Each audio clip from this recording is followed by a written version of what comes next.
Good evening po, sigil po ulit. Magandang araw po sa inyo.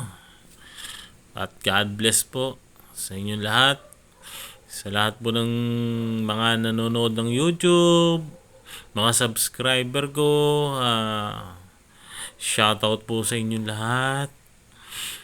At mag-iingat po kayo palagi kung saan man po kayong dako ng mundo ng Pilipinas. So, ito po, may hawak pong 1 piso coin, Jose Rizal.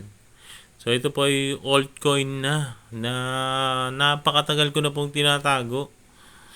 Ito po ay, pag binaligtad nyo, yan. Makikita nyo yung ulo ni Rizal sa left side. Yan. Ganyan.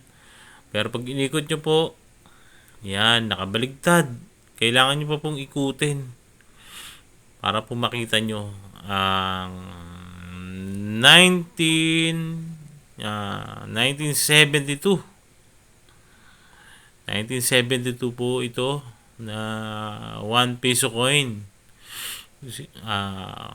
Yung mga naghahangad po na bumili o gusto pang bumili ng ganito at gusto pa magkaroon, ko po ay ino-offer ko po ito para sa inyo. Kung magkano man yung gusto nyong bilhin, magkano nyo pa man ito gustong bilhin. Ito kasi ay isang souvenir, no, para sa akin. Ayan. Tinatago-tago ko po itong coin na to. Kasi po, talagang napakaganda nito para sa akin eh. Ito, simple remembrance lang. Souvenir na rin para sa akin. Hanggang sa, kahit sa pagtanda ko, siyempre, gusto ko rin makita ito eh. Kasi, sobrang tagal ko na rin hindi nakikita itong piso na to. Mula nung aking pagkabata. Yan. Kung minsan ko nalang nakita to. So, kung sino man nga nakakonsunada dito.